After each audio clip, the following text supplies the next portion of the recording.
അയ്യോ, ഭക്ഷണം എടുത്തു കൊണ്ടുവാ. ഒരു കിച്ചടി ഉണ്ടാക്കാൻ ഇത്രയും സമയം വേണോ? ഇത്രയും വിഭവം ഉണ്ടാക്കേണ്ട കാര്യമെന്താ? ഇത്രയും കഴിച്ചാൽ വയറിന് എന്തെങ്കിലും പറ്റില്ലേ? ഓഹോ അമ്മേ, ഇത് മാഗിയും പാസ്തയും ഒന്നുമല്ലല്ലോ വയറ് കേടാകാനായി. ഇതെല്ലാം പച്ചക്കറിയും ഡാള് ഭക്ഷണവുമാണ്. ഇതിൽ നിന്നും പ്രോട്ടീനും വൈറ്റമിൻസും കിട്ടും. മൊത്തത്തിൽ ഈ ഭക്ഷണം നമ്മളുടെ ശരീരത്തിന് വളരെയധികം നല്ലതാണ്. ആ ശരി എന്റെ ഡോക്ടർ മോളെ. ഇപ്പോൾ എന്തെങ്കിലും കഴിക്കാൻ തോ. ഈ കിളവിന്റെ വയറ്റിൽ എലി ഓടുക. പ്രേരണ ടേബിളിലിരുന്ന മാതാപിതാക്കൾക്ക് ഭക്ഷണം വിളമ്പി. പ്രേരണയ്ക്ക് ഭക്ഷണം ഉണ്ടാക്കാനും അത് വിളമ്പാനും വളരെ ഇഷ്ടമാണ്. പ്രേരണയ്ക്ക് കല്യാണപ്രായമായതുകൊണ്ട് അവളുടെ അമ്മയും അച്ഛനും അവൾക്കു വേണ്ടി നല്ലൊരു വീട്ടിലെ പയ്യനെ കണ്ടുപിടിച്ച് കല്യാണവും ഉറപ്പിച്ചു. 2 മാസങ്ങൾക്ക് ശേഷം അവളുടെ കല്യാണം അനുരാഗ് എന്ന പയ്യനുമായി നടന്നു. കല്യാണം കഴിഞ്ഞവൾ ഭർത്താവിന്റെ വീട്ടിലെത്തി. അവിടെ അവന്റെ അമ്മയും അച്ഛനും ചേട്ടനും ചേട്ടത്തിയും മക്കളും അനിയത്തിയും ചേർന്നൊരു വലിയ കുടുംബമാണ്. ഇത്രയും വലിയ കുടുംബത്തെ കണ്ട് പ്രേരണ പേടിച്ചു. ചിലർക്ക് വണ്ണവുമുണ്ട്, ചിലർക്ക് വണ്ണവുമില്ല. എനിക്കിത് എന്ത് ഭർത്താവിന്റെ വീടാ കിട്ടിയിരിക്കുന്നത്? ചിലർ വണ്ണം വെച്ചിരിക്കുന്നു, ചിലർ മെലിഞ്ഞിരിക്കുന്നു. ഉണങ്ങിയ ഭക്ഷണം പോലത്തെ ഒരു മുത്തശ്ശി. അച്ഛന്റെ വയർ നന്നായി വീർത്തിട്ടുമുണ്ട്. ഇയാളുടെ വയറിൽ സുഖമായി കപ്പെടുത്ത് വെച്ച് ചായ കുടിക്കാം. തന്റെ ഭർത്താവിന്റെ അമ്മയും അച്ഛനെയും കണ്ടപ്പോൾ പ്രേരണയ്ക്ക് പല ചിന്തകളും വന്നു. ഇതിനേക്കാൾ വലിയ ഷോക്കിംഗായുള്ള കാര്യമാണ് അവർക്ക് മാഗി വളരെയധികം ഇഷ്ടമാണെന്നുള്ളത്. അതിനുശേഷം അമ്മായിയമ്മ ഗൃഹപ്രവേശം ചെയ്യിപ്പിച്ച് അവളെ മുത്തശ്ശിയെ കാണാനായി വിളിച്ചുകൊണ്ടുപോയി. മോളെ, ദീർഘസുമംഗലിയായിരിക്കൂ. എന്നും സന്തോഷത്തോടെ ജീവിക്കട്ടെ. അപ്പോൾ ചേട്ടത്തിയുടെ മകൾ റിയ അവളുടെ ലഹങ്ക പിടിച്ചുകൊണ്ട് പറഞ്ഞു, ചിറ്റ ചിറ്റേ, എനിക്ക് മാഗി വേണം. എനിക്ക് ചിറ്റ മാഗി ഉണ്ടാക്കി തരാമോ? റിയെ, ചിറ്റ ഇപ്പോൾ നല്ല ക്ഷീണത്തിലാണ്. നിനക്ക് ഞാൻ ബോൺവിറ്റ ഇട്ട പാല് വെച്ചിട്ടുണ്ട്. എനിക്ക് വേണ്ട, എനിക്ക് പാല് കുടിക്കണ്ട. അത് കൊള്ളില്ല. അമ്മ, എനിക്ക് പോയി മാഗി ഉണ്ടാക്കിത്താ പ്ലീസ്. മോള് കുറച്ച് ക്ഷമിക്ക്, ഞാൻ മാഗി ഉണ്ടാക്കിത്തരാം. മാഗി ഉണ്ടാക്കാൻ 2 മിനിറ്റ് മതിയല്ലോ. മാഗി എന്ന് പറഞ്ഞപ്പോൾ ബാക്കിയുള്ളവരുടെ വായിൽ നിന്നും വെള്ളം വന്നു. അപ്പോൾ മുത്തശ്ശി പറഞ്ഞു, എനിക്കും നന്നായി വിശക്കുന്നുണ്ട് കേട്ടോ. കല്യാണത്തിന് നന്നായി കഴിക്കാൻ പറ്റിയില്ല. ബുദ്ധിമുട്ടാവില്ലല്ലോ അല്ലേ? ഒരു കാര്യം ചെയ്യ്, എനിക്കും കൂടി മാഗി ഉണ്ടാക്കിക്കോ. മുത്തശ്ശി, നിങ്ങളും മാഗി കഴിക്കുമോ? മാഗിയിൽ മൈദയുണ്ട്. ഈ വയസ്സിൽ ഇത് കഴിക്കുന്നത് അത്ര ശരിയാവില്ല. ഞാൻ വേണമെങ്കിൽ റൊട്ടിയും കറിയും ഉണ്ടാക്കാം. അയ്യോ, വേണ്ട വേണ്ട മോളെ. ഇഷ്ടപ്പെട്ടത് കഴിച്ചില്ലെങ്കിൽ എന്റെ വയറ്റിന് പിടിക്കില്ല. മോള് മാഗി ഉണ്ടാക്കിത്താ, ഞാനത് വടിച്ചു നക്കി കഴിച്ചോളാം. പ്രേരണ മാഗി ഉണ്ടാക്കാനായി പോയി. പതുക്കെ പതുക്കെ എല്ലാവരും മാഗി തിന്നാനായി കൊതിച്ചിരുന്നു. പാവം പ്രേരണ ലഹങ്ക ഇട്ടുകൊണ്ട് അടുക്കളയിലേക്ക് പോയി എല്ലാവർക്കും വേണ്ടി മാഗി ഉണ്ടാക്കി. കുറച്ചു കഴിഞ്ഞ് മാഗിയും എടുത്ത് ടേബിളിൽ എല്ലാവർക്കും വിളമ്പി. എല്ലാവരും 2 കൈകൾ കൊണ്ട് പെട്ടെന്ന് മാഗി കഴിക്കാൻ തുടങ്ങി. അത് കണ്ടപ്പോൾ പ്രേരണ ചിന്തിച്ചു, ഷീ, ഇവര് കഴിക്കുന്നത് കണ്ടാൽ ഇത്രയും ദിവസം പട്ടിണി കിടന്നതാണെന്ന് പറയുമല്ലോ. ആ, കൊള്ളാമല്ലോ. നല്ല ടേസ്റ്റുള്ള മാഗിയാണല്ലോ. സത്യമായിട്ടും ചേച്ചി നന്നായിട്ടുണ്ടാക്കിയിട്ടുണ്ട്.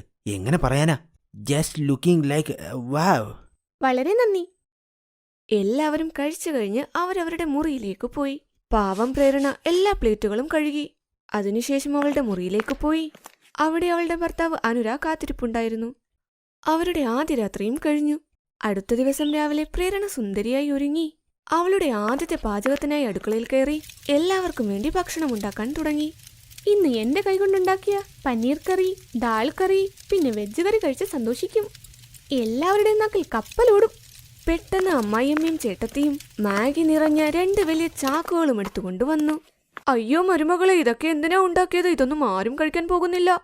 എന്നാലമ്മേ, ഇതൊക്കെ എന്റെ കൈകൊണ്ടുണ്ടാക്കിയതാ. ഇതാരും കഴിക്കില്ല. ഇവിടെ എല്ലാരും മാഗിയാ കഴിക്കുന്നത്. എന്നാൽ ഇന്നലെ രാത്രി എല്ലാവരും ഇതല്ലേ കഴിച്ചത്? അയ്യോ, അത് ഭക്ഷണമല്ല, പലഹാരമെന്ന് പറയും. ഞങ്ങൾ എല്ലാവരും എന്നും മാഗി കഴിച്ചാണ് വയറു നിറയ്ക്കാറുള്ളത്. 1000 പാക്കറ്റ് മാഗി എന്ന് കേട്ടപ്പോൾ പ്രേരണയ്ക്ക് തല കറങ്ങാൻ തുടങ്ങി. ദൈവമേ, ഇവർ മനുഷ്യരാണോ രാക്ഷസരാണോ? എന്തെങ്കിലും ആവട്ടെ, എനിക്കെന്താ? കുറച്ച് വെള്ളവും ഒഴിച്ച് മാഗിയും ഇട്ട് കഴിഞ്ഞാൽ മാഗി റെഡിയാകും. ഒരു കാര്യം ചെയ്യ്, ഇന്ന് ഉള്ളി കൊണ്ടുള്ള മാഗിയും മുളകു മാഗിയും മസാല മാഗിയും മധുര മാഗിയും ഉണ്ടാക്ക്. അയ്യേ, ഇതൊക്കെ എന്താ? 5 തരത്തിലുള്ള മാഗി കഴിച്ചാൽ ശക്തിമാനാകുമെന്നാണോ കരുതുന്നത്? എന്തെങ്കിലും ആവട്ടെ.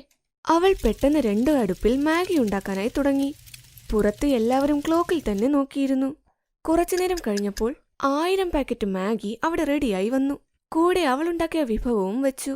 പക്ഷേ അവളുടെ വിഭവം ആരും കഴിച്ചില്ല. എല്ലാവരും മാഗി കഴിച്ചു. കുറച്ചു കഴിഞ്ഞപ്പോൾ 5 പാത്രവും കാലിയായി. പിന്നെ എല്ലാവരും മുറിയിലേക്ക് വിശ്രമിക്കാനായും പോയി. പാവം പ്രേരണ എല്ലാ പാത്രവും അടുക്കളയിലിരുന്ന് തേച്ചു കഴുകി.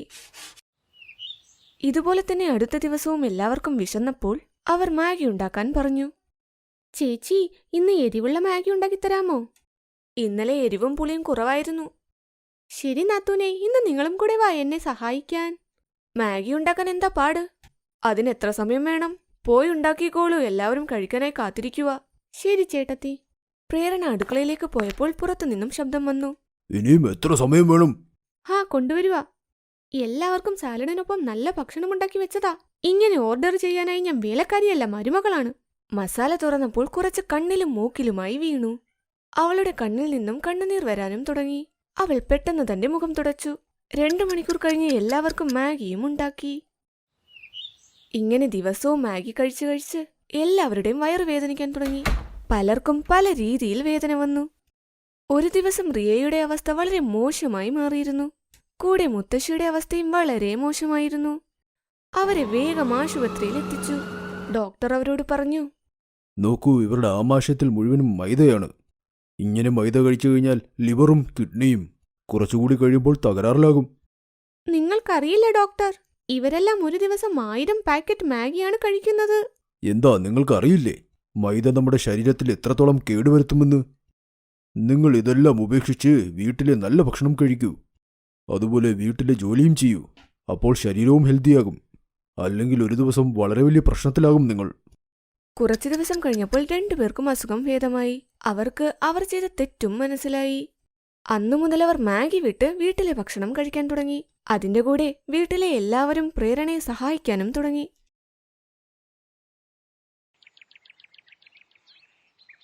ഓ നയന മോളെ, ഇത് എന്തുവാ?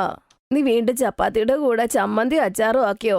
ഫ്രിഡ്ജിൽ പച്ചക്കറിയില്ലേ, എന്തെങ്കിലും ഉണ്ടാക്കിക്കൂടെ? ഓ അമ്മ, ഇതങ്ങ് കഴിക്കി. കറി ഉണ്ടാക്കാൻ സമയം എടുക്കുന്നു അമ്മയ്ക്ക് അറിഞ്ഞൂടെ? ആദ്യം അതിനെ കഴുകണം, പിന്നെ അതിനെ അരിയണം. ഓ, ഇത്ര നേരം ആരാ ഗ്യാസിന്റെ മുമ്പിൽ നിൽക്കുന്നേ? എന്റെ പൊന്നോ, എന്നെ കൊണ്ട് അതൊന്നും പറ്റത്തില്ല. നീ അങ്ങ് കെട്ടിപ്പോണ്ട കൊച്ച. അവിടെ ചെന്നാലും ഇങ്ങനെയാണോ നീ ചെയ്യാൻ പോണേ? അവർക്കേ ചപ്പാത്തിയുടെ കൂടെ കറിയൊക്കെ കൊടുക്കണം. അമ്മ എന്തിനാ എപ്പോഴും കല്യാണം കഴിഞ്ഞിട്ടുള്ള കാര്യം പറയുന്നേ? അങ്ങനെ കല്യാണം കഴിക്കാനാണെങ്കിൽ തന്നെ വലിയ വീട്ടിൽ മതി. അവിടെ വേലക്കാരൊക്കെ ഉണ്ടാവൂലോ. എനിക്കപ്പോ ഒരു ജോലിയും ചെയ്യണ്ടല്ലോ. അങ്ങനെ കുറെ ദിവസങ്ങൾ കഴിഞ്ഞു. നേനയ്ക്ക് നല്ലൊരു ആലോചനയും വന്നു. കുറച്ചു ദിവസം കഴിഞ്ഞ് നേന കല്യാണം കഴിച്ച് ഭർത്താവിന്റെ വീട്ടിലേക്ക് വരും. കല്യാണം കഴിഞ്ഞ അടുത്ത ദിവസം രാവിലെ അടുക്കളയിൽ കയറുന്ന ചടങ്ങാണ്. നേന അടുക്കളയിൽ ചെന്ന് ഗ്യാസ് സ്റ്റൗ ഒക്കെ കണ്ട് ഞെട്ടിത്തെറിച്ചു പോയി. കൃഷ്ണ, ഇത്രയും വലിയ ഗ്യാസ് സ്റ്റൗവോ? എന്തെങ്കിലും ആവട്ടെ, എനിക്കെന്താ, പെട്ടെന്ന് ആഹാരമാവുമല്ലോ. അവള് പല കറികളും അവിടെ ഉണ്ടാക്കും. പൂരി, കച്ചോരി, ആലുക്കറി, ചപ്പാത്തി, റായ്ത്ത എല്ലാം ഉണ്ടാക്കി. ഇനി ഇവരിതൊക്കെ കഴിച്ച് എന്താ പറയണെന്ന് നോക്കാം. ഒറ്റയ്ക്കിരുന്ന് ആലോചിക്കുന്ന സമയത്ത് അപ്പോളുടെ നാത്തൂൻ അങ്ങോട്ടേക്ക് വന്നു. ചേട്ടത്തി അനിതയെ എവിടെത്തി. നല്ല മണം വരുന്നുണ്ട്, കൊള്ളാലോ. ഇതെന്താ ഇത്രേ ഉള്ളോ ഇന്ന്? അല്ല ചേച്ചി, ഞാൻ ചപ്പാത്തി, പൂരി, റൈത്ത എല്ലാം ഉണ്ടാക്കി. നീ ഇവിടെ പുതിയതല്ലേ, അതുകൊണ്ട് നിനക്ക് കാര്യങ്ങളൊന്നും വ്യക്താവുന്നില്ല. ഒരു നേരം കഴിക്കാനേ 10 കറികളുടെ ആവശ്യമുണ്ട് ഇവിടെ. എന്ത്? അതിനാണോ ഇത്രയും വലിയ ഗ്യാസ് സ്റ്റൗ ഇവിടെ വെച്ചേക്കുന്നത്? പിന്നെ അല്ലാണ്ട്. നിന്റെ നെട്ടല് കണ്ടുകഴിഞ്ഞാ ഞാൻ 10 കറിക്ക് പകരം 100 കറി വെക്കാൻ പറഞ്ഞ പോലെ ഉണ്ടല്ലോ. അത് വേറൊന്നുമല്ല, എല്ലാവരുടെ ടേസ്റ്റ് ഡിഫറെന്റ് ആണേ. 1 or 2 കറികളാണെങ്കിൽ ബാക്കിയുള്ളവര് പട്ടിണിയാവും. അതുകൊണ്ട് 10 തരം കൂട്ടങ്ങൾ വേണം. ഒന്ന് ഇഷ്ടപ്പെട്ടില്ലേ വേറൊന്നുണ്ടല്ലോ. അങ്ങനെ വിഭവങ്ങൾ ഒരുപാട് വേണം. അതേ കുഞ്ഞു ചേട്ടത്തി, ഈ വീട്ടിലെ പാരമ്പര്യമൊക്കെ ഇനി ചേട്ടത്തി നോക്കണം. കഴിക്കാറാവുമ്പോ ഞങ്ങളെ വിളിച്ചാ മതിട്ടോ. നേനക്കിത് കേട്ടപ്പോ തന്നെ അവളുടെ കിളി പോയി. നേന മോളെ, നിന്റെ കാര്യം പോക്ക. വല്ല മാജിക് പഠിച്ചാ മതിയായിരുന്നു. 10 കൂട്ടം ഉണ്ടാക്കണ്ടേ? എന്റെ കല്യാണത്തിന് പോലും ഇത്ര വിഭവങ്ങളില്ല. ഒരു ദിവസം ഒരു നേരത്തേക്ക് ഇത്രയോ? കുറച്ചേരം കഴിഞ്ഞ് ആഹാരമൊക്കെ ഉണ്ടാക്കി തീൻമേശയിൽ എല്ലാവർക്കും വിളമ്പി വെക്കും. എല്ലാവർക്കും അവളുണ്ടാക്കിയത് ഇഷ്ടപ്പെടും. കൊള്ളാം, എല്ലാത്തിനും നല്ല സ്വാദാണല്ലോ. സത്യം പറയാലോ മോളെ, നീ ഉണ്ടാക്കിയ ആഹാരം അടിപൊളിയാ. ഇനി മുതല് നീ ഉണ്ടാക്കിയാ മതി 10 കൂട്ടങ്ങൾ. ഇത് വല്ലാത്ത കഷ്ടമാണല്ലോ. സ്വന്തം വീട്ടിൽ ഒരു ജോലിയും ചെയ്തിട്ടില്ല. ഇപ്പൊ നിനക്ക് 8ന്റെ പണി കിട്ടി. അങ്ങനെ കുറച്ചു ദിവസം കഴിഞ്ഞ് മഴക്കാലമൊക്കെ തുടങ്ങി. മഴക്കാലം നയനയ്ക്ക് ഭയങ്കര ഇഷ്ടമായിരുന്നു. ഈ മഴക്കാലത്ത് നല്ല ചൂട് പക്കോട കഴിക്കാം. ഒരു കാര്യം ചെയ്യാം, എല്ലാവർക്കും ചൂട് പക്കോട ഉണ്ടാക്കി കൊടുക്കാം. പക്കോടയാകുമ്പോൾ വയറും നിറയും. അതിന്റെ കൂട്ടത്തിൽ വേണമെങ്കിൽ കുറച്ച് കച്ചോടിയും കൂടെ ഉണ്ടാക്കി വെക്കാം. ഇന്നത്തെ വൈകുന്നേരത്തെ ആഹാരം അത് തന്നെ ആക്കാം. 10 കൂട്ടങ്ങൾ ഉണ്ടാക്കണ്ടല്ലോ, ഇന്നെങ്കിലും ഒരു അവധി കിട്ടുമായിരിക്കും. നേന അപ്പൊ തന്നെ അടുക്കളയിൽ പോയിട്ട് ചൂട് പക്കോട ഉണ്ടാക്കി കൊടുക്കും. ചേട്ടത്തി, ഇതെന്തോ ഉണ്ടാക്കിയത്? എനിക്കൊന്നും വേണ്ട ഇത്. എനിക്ക് ആലുക്കറിയും മുട്ടത്തോരനും അതൊക്കെ മതി. എനിക്ക് വഴുതനങ്ങ കറിയും പിന്നെ കുറച്ച് പാവയ്ക്ക കറിയും കൂടെ. എനിക്ക് ബീൻസ് കറി ഇഷ്ടം, ഫ്രൈ ചെയ്തത്. എനിക്ക് മഷ്റൂം എന്തായാലും വേണമെന്ന്, പിന്നെ പനീറും വേണം കേട്ടോ, മറക്കല്ലേ. എന്റെ ദൈവമേ, ഇവർക്ക് തലക്കെല്ലാം വട്ടാണോ തോന്നേ. മഴക്കാലത്ത് ചൂട് ചൂട് പക്കോടയല്ലേ തിന്നണ, പിന്നെ ഇവരെന്താ ഇങ്ങനെ? എന്നിട്ട് ഇവർക്ക് വേണ്ടത് 10 കറികളും. എന്റെ ദൈവമേ, എന്റെ വിധിയോ. പാവം നേന മിണ്ടാതെ പോയി അടുക്കളയിൽ നിന്ന് എല്ലാം ഉണ്ടാക്കാൻ തുടങ്ങി. ഈ വീട്ടിലെ ആദ്യത്തെ മഴക്കാലം എന്റെ, ഒന്ന് ആസ്വദിക്കാൻ പോലും പറ്റുന്നില്ല. അവരെല്ലാരും പോയി മഴ ആസ്വദിച്ചുകൊണ്ടിരിക്കുക, എന്നെ ഇവിടെ അടുക്കളയിൽ പുഴുങ്ങായിട്ടിട്ട്. അല്ല, തെറ്റെന്റെയാ. ആദ്യം തന്നെ നല്ല ആഹാരം ഉണ്ടാക്കി കൊടുത്തില്ലേ? നേരത്തെ അറിഞ്ഞിരുന്നേ കുറച്ച് മുളക് പൊടിയും ഉപ്പും ഒക്കെ വാരിയിടായിരുന്നു. എന്നാ പിന്നെ എനിക്ക് ഗതി വരൂലായിരുന്നു. ഷോ. ദേഷ്യത്തിൽ നേന ആഹാരം ഉണ്ടാക്കുകയായിരുന്നു. കറി തളച്ച് അതിന്റെ ഒരു തുള്ളി അവളുടെ കണ്ണിലേക്ക് പോയി. എന്റെ കണ്ണ് കണ്ണ് അമ്മ. അവളുടെ കണ്ണ് പതിയെ പതിയെ ചുമന്നു. ഉറങ്ങാൻ നേരത്തെ രാത്രിയും അവൾക്ക് നല്ല നീറ്റലുണ്ടായിരുന്നു. ഇത് കാരണം അവൾക്ക് ഉറങ്ങാൻ പറ്റുന്നില്ല. എന്റെ കണ്ണ്. അയ്യോ, നിന്റെ കണ്ണെന്താ ഇങ്ങനെ ചുവന്നിരിക്കുന്നത്? ഞാൻ ഐ ഡ്രോപ്പ് ഒഴിക്കാം, കുറച്ച് ശമനം കിട്ടും. റോണക്ക് അവളുടെ കണ്ണിലേക്ക് കുറച്ച് ഐ ഡ്രോപ്സ് ഇട്ട് കൊടുക്കും. അതുകൊണ്ട് അവൾ ഉറങ്ങും. എന്നിട്ടും അവളുടെ കണ്ണിലെ നീറ്റൽ കൂടി വരികയായിരുന്നു. അങ്ങനെ കുറച്ചു ദിവസം കഴിഞ്ഞ് ഒരു ദിവസം എന്നും ഈ 10 കൂട്ടം കറികൾ ഉണ്ടാക്കി എനിക്ക് മടുപ്പായി. പച്ചക്കറിയും തീർന്നു, പുറത്താണേ നല്ല മഴയും. ഒരു കാര്യം ചെയ്യാം, ഉരുളക്കിഴങ്ങ് വെച്ച് പല വിഭവങ്ങളും അങ്ങ് ഉണ്ടാക്കി വെക്കാം. അങ്ങനെ നൈന ഉരുളക്കിഴങ്ങ് കൊണ്ട് പല വിഭവങ്ങൾ ഉണ്ടാക്കും. ദമാലു, ആലുക്കറി, ആലു പൊറോട്ട, അങ്ങനെയൊക്കെ. ഇത് കണ്ട് അവളുടെ വീട്ടുകാര് ദേഷ്യത്തോടെ അവളോട് പറയും, ഓഹോ മോളെ, ഇത് എന്തോ ഉണ്ടാക്കി വെച്ചേക്കണേ, ഉരുളക്കിഴങ്ങ് കൊണ്ട് തന്നെയെല്ലാം. എനിക്കിത് കഴിക്കണ്ട, എനിക്ക് വേറെ എന്തെങ്കിലും ഉണ്ടാക്കിക്കൊണ്ടുവാ. പക്ഷെ അമ്മ, ഇവിടെ പച്ചക്കറിയൊക്കെ തീർന്നിരിക്കുക. ഇന്നലെ രാത്രി തൊട്ട് നല്ല മഴയല്ലേ, ആർക്കും പോയി മേടിക്കാൻ പറ്റിയില്ല. എന്തേലും ആവട്ടെ, നാളെ തൊട്ട് പച്ചക്കറി കൊണ്ട് തന്നെ പല വിഭവങ്ങൾ ഉണ്ടാക്കണം. ഉരുളക്കിഴങ്ങൊന്നും പറ്റത്തില്ല, മനസ്സിലായോ? അമ്മായിയമ്മ പറഞ്ഞത് കേട്ട് നേനയ്ക്ക് ദേഷ്യമൊക്കെ വരും. പക്ഷെ അവൾ ഒന്നും മിണ്ടിയില്ല.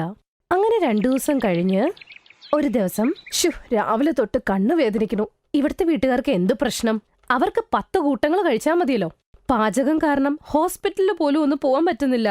എനിക്ക് തോന്നുന്നത് 10 കൂട്ടങ്ങൾ ഉണ്ടാക്കി ഇവിടെ തന്നെ ഞാൻ മരിച്ചു പോകുന്ന. അവൾ ആഹാരം ഉണ്ടാക്കിക്കൊണ്ടിരിക്കുകയായിരുന്നു.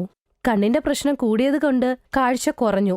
അങ്ങനെ അവൾ ചില കറികൾ കരിഞ്ഞു പോകുന്നു, ഉപ്പ് കൂടുന്നു. ഭർത്താവിന്റെ വീട്ടുകാര് അതൊന്നും നോക്കുന്നത് പോലുമില്ല. എന്നും എപ്പോഴും അവൾക്കെന്നും കുറ്റം മാത്രമേ ഉണ്ടായിരുന്നുള്ളൂ.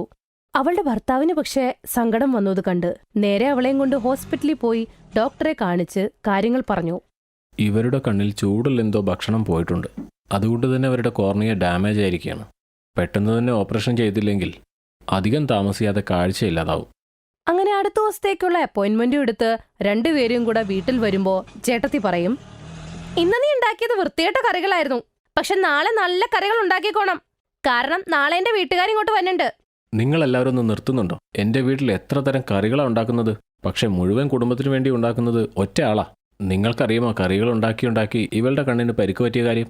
അടുത്ത ദിവസം അവളെയും കൊണ്ട് ഓപ്പറേഷന് പോകും. ഓപ്പറേഷൻ നന്നായി നടക്കും. അവൾക്ക് നല്ല രീതിയിൽ കാണാനും പറ്റി.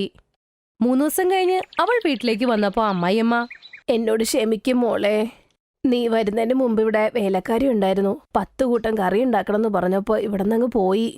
പിന്നെ ഞങ്ങളെല്ലാരും കൂടെ ആഹാരം ഉണ്ടാക്കിക്കൊണ്ടിരുന്നേ. പിന്നീട് നീ വന്നപ്പോ എല്ലാം കൂടി നിന്റെ തലക്കിട്ടതാ. അത് കാരണം നിനക്ക് ഇങ്ങനെയൊക്കെ ആയി. ഇനി തൊട്ടേ നീ ഒറ്റയ്ക്ക് ജോലി ചെയ്യണ്ട, നമുക്ക് എല്ലാവർക്കും കൂടെ ഒരുമിച്ച് ചെയ്യാം. പിന്നെ ഇനി ഈ വീട്ടില് 10 കൂട്ടങ്ങളൊന്നും ഉണ്ടാവില്ല, 2 കൂട്ടേ ഉണ്ടാവുള്ളൂ. അതെല്ലാവരും കഴിക്കണം. അമ്മായിയമ്മ ഇത് പറഞ്ഞത് കേട്ടപ്പോ നേനയ്ക്ക് ഒരുപാട് സന്തോഷമായി. അങ്ങനെ സന്തോഷത്തോടെ എല്ലാവരുടെ കൂടെ ജീവിക്കാൻ തുടങ്ങി. Thanks for watching.